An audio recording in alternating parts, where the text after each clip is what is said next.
मौत का Olympic super commando ध्रुव।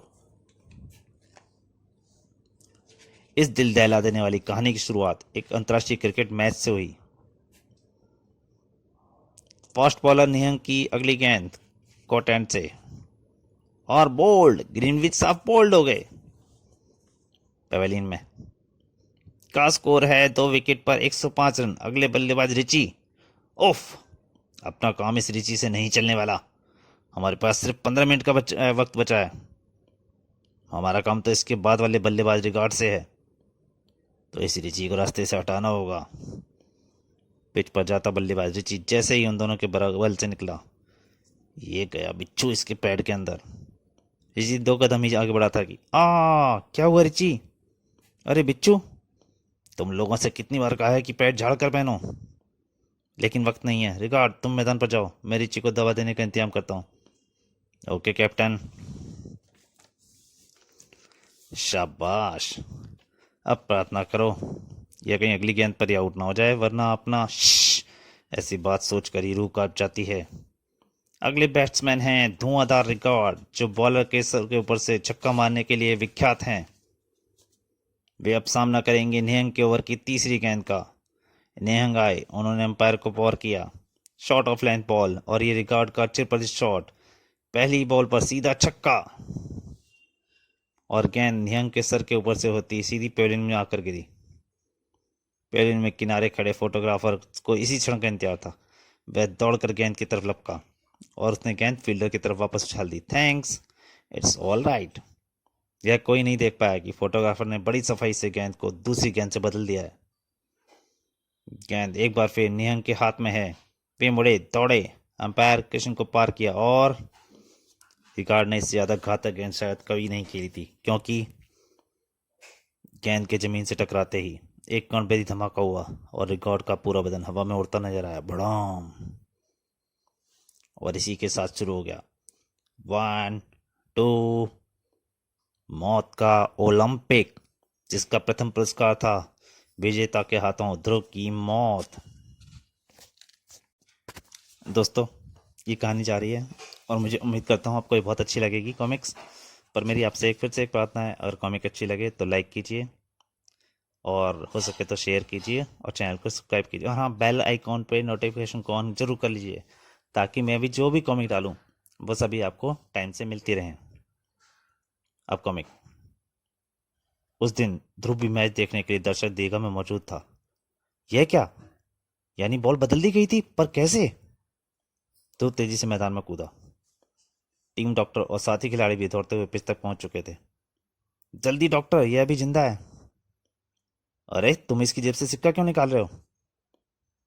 यह तो हमारी टीम का खिलाड़ी नहीं है। कौन हो तुम? आहा, गेट आउट ऑफ माई वे। पकड़ो, भागने न पाए। भीड़ नकली खिलाड़ी को रोकने आगे बढ़ी। तभी पेविलियन में एक तरफ खड़ा फोटोग्राफर भीड़ के सामने लपका। खबरदार, अब अगर कोई आगे बढ़ा तो। कैमरे का शटर दबा और 2 गोलियां दगी। धाएं धाएं, और भीड़ पानी की तरह हट गई। पलक झपकते ही वे दोनों यूरोपियन स्टेडियम के बाहर थे। वह रही हमारी कार, लेकिन तुम उस तक नहीं पहुंच पाओगे। धाड़। अब अगर तुम कहीं पहुंचोगे तो वह जगह होगी पुलिस स्टेशन। तभी ध्रुव को पीछे से आती एक खतरे का एहसास नहीं हुआ। एक तेजी से और हटा, लेकिन हटते हटते भी उसको हल्का सा धक्का लग ही गया। धड़ाक, और वह जमीन पर आ गिरा। धड़ाम। वह कार देखते ही देखते धूल और धुएं का गुब्बार उड़ाती गायब हो गई। ओफ, इस पर तो नंबर प्लेट तक नहीं है, और इस रंग और मॉडल की तो सैकड़ों कारें इस शहर में हैं। और फिर यह सब बहुत ही पूर्व नियोजित था सर। पेविलियन में 2 आदमी, कैमरा रूपी पिस्तौल लिए फोटोग्राफर, और बाहर इंतजार कर रही बिना नंबर की एक कार। और यह सब मिस्टर रिकार्ड की जेब में रखा हुआ सिक्का चुराने के लिए, जो सिर्फ रिकार्ड के लिए भाग्यशाली है, बाजार में जिसकी कीमत 50 रुपए भी नहीं होगी। कमाल की बात तो यह है कि वे सभी विलोपन थे। हर कोई यही समझ रहा था कि वे मैच देखने आए हैं। मिस्टर रिकार्ड अब कैसे हैं? खतरे से बाहर। वह बम इतना शक्तिशाली नहीं था किसी को जान से खत्म कर सके। यानी वे रिकार्ड को खत्म नहीं करना चाहते थे। उनको सिर्फ उसकी जेब से रखे उस सिक्के से मतलब था। आखिर इस सब की तुक क्या है? उसी वक्त एक अज्ञात स्थान पर, लेडीज एंड जेंटलमैन, संयुक्त यूरोपियन टीम ने अपना काम अंजाम दे दिया है। वे क्रिकेट खिलाड़ी रिगार्ड की जेब से उसका भाग्यशाली किसी का उस वक्त निकाल लाए जिस वक्त वह पिच पर बैटिंग कर रहा था।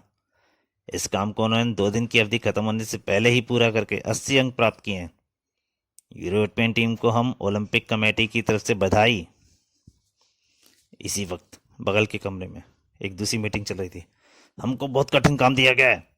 उस आर्ट गैलरी से आजकल हर वक्त बहुत भीड़ रहती है।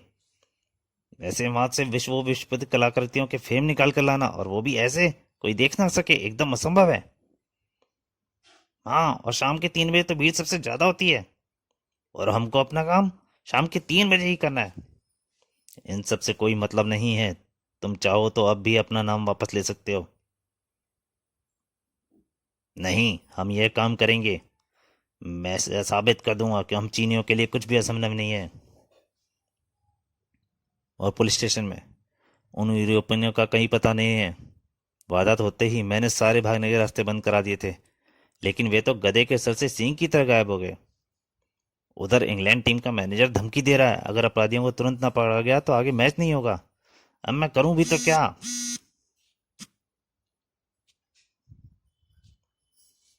आप फिक्र मत कीजिए सर, मैं उनको पाताल से भी खोद कर ले आऊंगा।